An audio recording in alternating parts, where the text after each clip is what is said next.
काय बुलेटिनमध्ये तुमचं स्वागत. या सगळ्या बातम्या आपण बघणार आहोत आणि बुलेटिनच्या सुरुवातीला आपण बातमी बघणार आहोत विधान परिषदेचे विधान सभेचे विरोधी पक्षनेते देवेंद्र फडणवीस आज भंडारा आणि गोंदिया जिल्ह्याच्या दौऱ्यावर आहेत आणि या दौऱ्यात ते दोन्ही जिल्ह्याच्या रुग्णालयांना तिथल्या जिल्हा रुग्णालयांना भेट देत आहेत. तिथल्या कोरोनासाठीच्या काय काय उपाययोजना आहेत याची पाहणी आता देवेंद्र फडणवीस करताना आपल्याला दिसत आहेत. जिल्हाधिकाऱ्यांसोबत आढावा बैठक देखील तिथे घेतली जाते आहे. गेल्याच आठवड्यात या दोन्ही जिल्ह्यांमध्ये अवकाळी पावसामुळे धान उत्पादक शेतकऱ्यांचं नुकसान झालंय आणि या धान उत्पादक शेतकऱ्यांसोबत देखील देवेंद्र फडणवीस चर्चा करणार असल्याचं कळतं आहे. त्यामुळे आताची ही जी थेट दृश्य सध्या आपण बघतो आहोत, न्यूज 18 लोकमतवर एक्सक्लुझिव्ह दृश्य आपण बघतोय, ती आहेत विरोधी पक्षनेते देवेंद्र फडणवीस एक दिवसाचा भंडारा आणि गोंदिया जिल्ह्याचा दौरा आज करताना आपल्याला दिसत आहेत. जिल्हा रुग्णालयांना देखील तिथे ते भेट देत आहेत. त्याचबरोबर आपल्याला माहिती आहे की कोरोनाचा प्रादुर्भाव वाढलेला आहे आणि यासाठी काय उपाययोजना करण्यात आल्या आहेत याचा देखील आढावा ते घेत आहेत आणि त्यासाठी जिल्हा रुग्णालयांना देखील देवेंद्र फडणवीस आज भेट देत आहेत. सोबतच आढावा घेत आहेत ते जिल्हाधिकाऱ्यांसोबत आढावा बैठकीतून की किती नुकसान झालंय, कशा रीतीने नुकसान भरपाईचं वाटप केलं जाणार, नुकसान भरपाई संदर्भात काय निर्णय घेतला जातोय, या सगळ्याचा आढावा ते आता घेताना आपल्याला दिसत आहेत. गेल्याच आठवड्यात अवकाळी पाऊस झाला होता आणि इथे धान उत्पादक शेतकऱ्यांचं देखील मोठं नुकसान झालेलं आहे. म्हणजे एकीकडे जिल्हा रुग्णालयांना भेट, त्याचबरोबर आढावा घेत आहेत ते आणि त्याचबरोबर शेतकऱ्यांचं जे नुकसान झालंय त्या धान उत्पादक शेतकऱ्यांसोबत देवेंद्र फडणवीस आज चर्चा करणार आहेत. अधिक माहिती घेणार तुषार कोळे आमचे प्रतिनिधी आता आपल्या सोबत आहेत. तुषार, या दौऱ्याबद्दल अधिक काही तपशील मिळू शकलाय?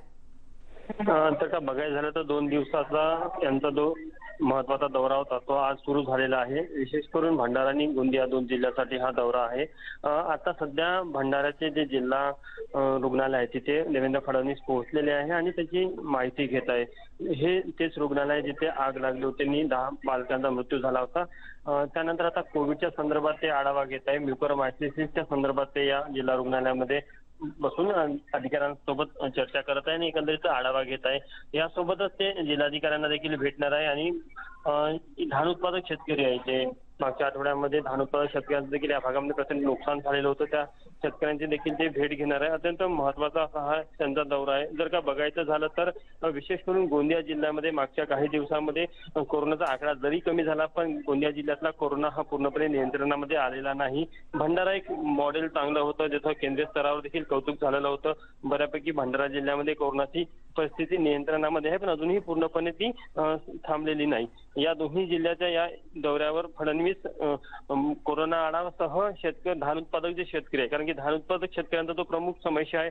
म्हणजे त्यांचं मागच्या वर्षीचा धान होता तो सरकारने खरेदी केला मात्र त्याची उचल झाली नाही. त्यामुळे तो मोठ्या प्रमाणात शेतकऱ्यांच्या घरी असो किंवा बाहेर उघड्यावर पडू नये आणि नवीन धान निघाला तो धान ठेवायला शेतकऱ्यांकडे जागा नाही, हा देखील एक प्रमुख समस्या होती. त्या संदर्भात देखील ते धान उत्पादक शेतकऱ्यांसोबत चर्चा करणार आहे आणि मागच्या आठवड्यामध्ये अवकाळी पावसामुळे जे या 2 जिल्ह्यामध्ये जे धान उत्पादक शेतकऱ्यांचं नुकसान झालं त्या संदर्भात देखील ते या संपूर्ण दौऱ्यामध्ये आढावा घेणार आहे आणि अधिकाऱ्यांसोबत चर्चा करणार आहे. महत्वाचा विषय की सध्या आपण जे दृश्य बघतो त्या दृश्यांमध्ये हे भंडाऱ्याच्या जिल्हा रुग्णालयामध्ये आहे आणि इथले जे मुख्य मेडिकल अधिकारी आहे त्यांच्याकडनं ते संपूर्ण परिस्थितीचा आढावा घेत आहे. एकूणच कोरोनाच्या उपाययोजना आणि म्युकोरमायसिस संदर्भात प्रशासनाकडनं काय काय उपाययोजना केल्या जात आहे याची ती माहिती घेत आहे. बरोबर. आणि आणखीन जसं आता तुषार आपण म्हणालात की शेतकऱ्यांशी देखील ते संवाद साधणार आहेत, कारण आतापर्यंत त्यांचं जे नुकसान झालंय त्याचा देखील ते यानंतरच्या टप्प्यामध्ये आढावा घेतील. निश्चितच शेतकऱ्यांसंदर्भातला देखील अत्यंत महत्वाचा विषय आहे, कारण की आपल्याला माहित आहे की भंडारा आणि गोंदिया दोन्ही जिल्हे धान उत्पादक शेतकऱ्यांचा जिल्हा म्हणून ओळखले जातात आणि मोठ्या प्रमाणामध्ये या वर्षी देखील बंपर उत्पादन झालेलं होतं. मात्र सरकारने शेतकऱ्यांचा धान खरेदी तर केला मात्र त्याची उचल केली नव्हती. त्यामुळे साधारण एकट्या भंडारा जिल्ह्यातला जर का विचार करायचा झालं तर 33 लाख क्विंटल धान अजूनही बाहेर पडून आहे. म्हणजे काही गोडाऊनामध्ये तर जागा पण नाही आणि जिथे जागा नाही तिथे तो उघड्यावर पडून आहे. काही ठिकाणी शेतकऱ्यांकडनं खरेदी केला पण शेतकऱ्यांच्या घरून त्याची उचल केली नाही, त्यामुळे शेतकऱ्यांच्या घरी पडून आहे. तर अशी विचित्र स्थिती सध्या भंडारा आणि गोंदिया दोन्ही जिल्ह्यामध्ये आहे. त्यामुळे इथला शेतकरी देखील प्रचंड संकटामध्ये आहे. दुसरी गोष्ट की धान उत्पादक शेतकऱ्यांचा बोनसचा देखील महत्वाचा प्रश्न होता, कारण की प्रत्येक क्विंटल साधारण 700 रुपये बोनस शासनाने जाहीर केला होता पण अजून तो बोनस जमा झालेला नाही आणि खरीप हंगाम आता तोंडावर आलेला आहे. खरीप हंगामासाठी शेतकऱ्यांना जे अतिरिक्त पैसा लागतो तो बऱ्यापैकी धान धानाच्या बोनसमधनं दरवर्षी मिळत असतो, पण यावर्षी अजून तो बोनसचा पैसा देखील मिळाला नाही. त्यामुळे तो त्या संदर्भात देखील ते धान उत्पादक शेतकऱ्यांसोबत चर्चा करणार आहे आणि दोन्ही जिल्हाधिकारी म्हणजे भंडारा असो किंवा गोंदिया असो दोन्ही जिल्हाधिकाऱ्यांसोबत देखील त्यांची बैठक आहे.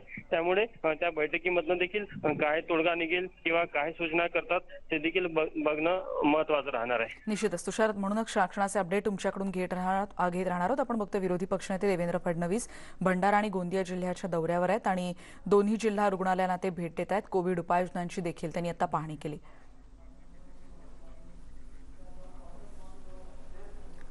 भाजपचे ज्येष्ठ नेते देवेंद्र फडणवीसांचा दौरा, त्याचे आता आपण अपडेट्स घेतले आणि आता आपण थेट जातोय भाजपचे मुख्य प्रवक्ते केशव उपाध्ये यांच्या मुंबईतल्या पत्रकार परिषदेत. निविदा काढता आली का नाही काढता आली, तुम्हाला नीट एसी प्लांट वर्षभरात उभे करता आले नाहीत. आता लसीकरणाच्या माध्यमात सुद्धा टक्केवारीची लसीकरणाची निविदा अडकली आहे का, त्याचा खुलासा झाला पाहिजे, त्याची चौकशी झाली पाहिजे. जर असं काही असेल तर का नाही प्रतिसाद मिळत, आणि त्याच्यामुळे त्या गोष्टी सुद्धा आम्ही सर्वसामान्य लोकांच्या जीवाशी खेळू नका ही आमची दुसरी मागणी.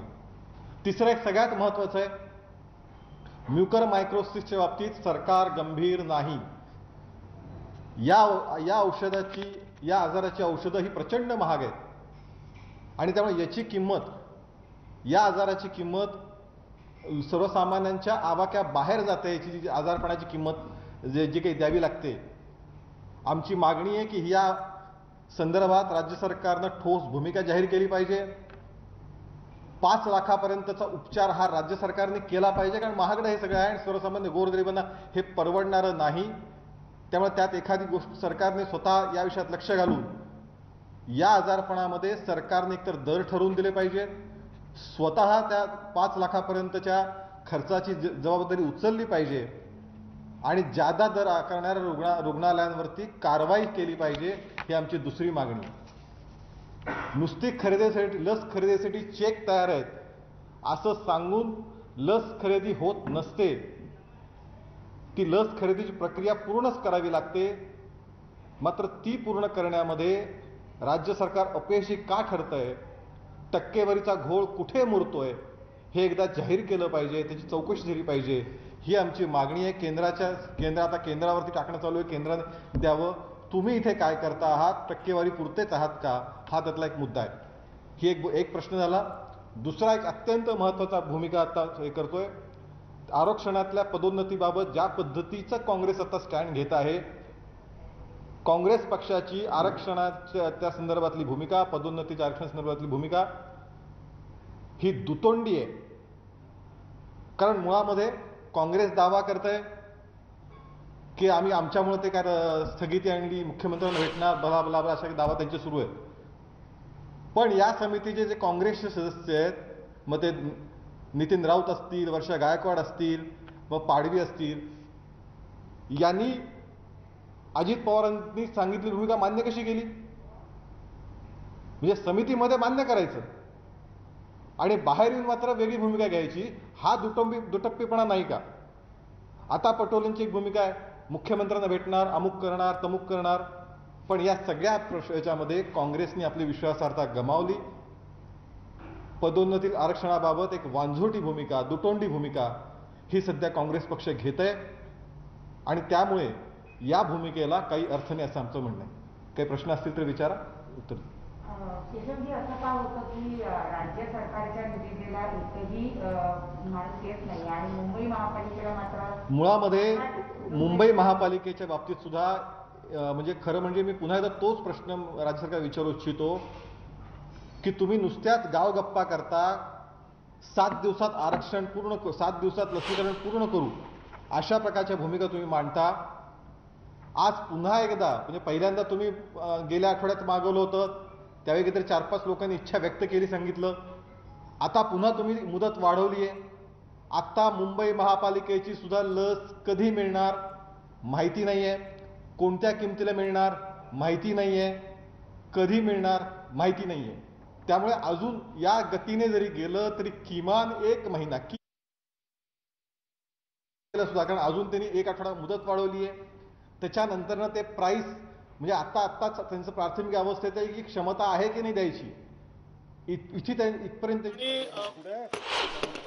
भंडारा जिल्हा आणि गोंदिया जिल्ह्यात कोरोनाचा प्रादुर्भाव आणि धान खरेदी या दोन विषयांच्या संदर्भातला हा माझा दौरा आहे.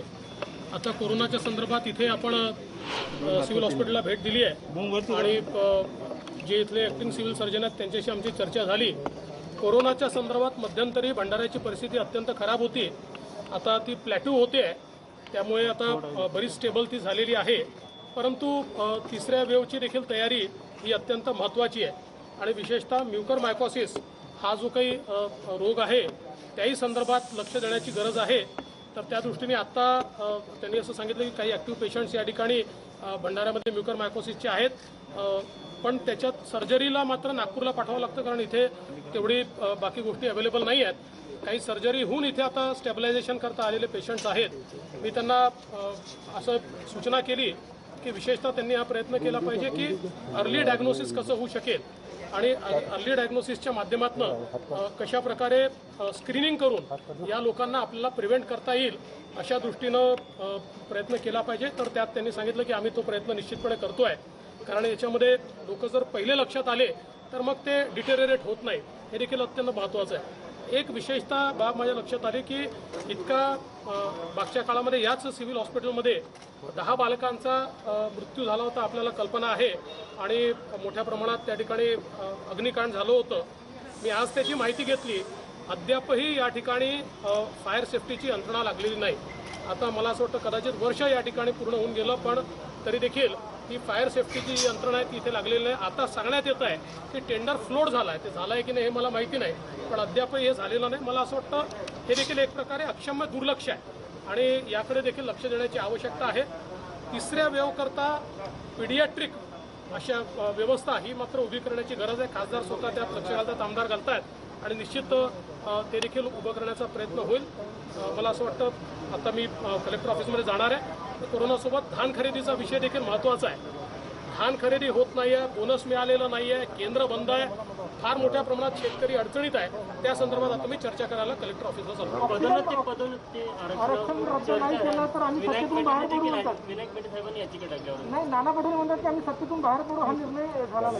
याच्यात अतिशय स्पष्ट एवढंच आहे की या संदर्भात राज्य सरकारची भूमिका दुटप्पी आहे. यांचा सामाजिक न्याय हा बोलण्याकरता वेगळा आहे आणि कृतीमध्ये वेगळा आहे. आणि या ठिकाणी हे ठरवून करतात, एकाने असं वागायचं आणि दुसऱ्याने असं वागायचं.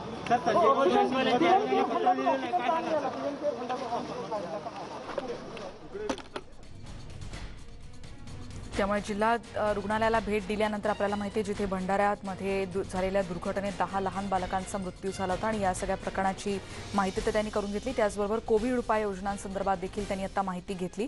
काही वेळापूर्वीची ही दृश्य आपण बघतोय आणि यापुढे ते आता जिल्हाधिकाऱ्यांसोबत भेट घेण्यासाठी जात आहेत, कारण शेतकऱ्यांचं नुकसान झालंय. धान उत्पादक शेतकऱ्यांना आता कशी मदत केली पाहिजे आणि त्यांच्यासाठी केंद्र खुली करण्यासाठी काय उपाययोजना तिथे केल्या जात आहेत का, यासोबत देखील ते या उत्पादकांसोबत चर्चा करण्यासाठी पुढे रवाना होत आहेत. इतरही बातम्यांच्या तपशिलासह भेटणार आहोत, पण एका ब्रेकनंतर पहा फक्त न्यूज 18 लोकमत.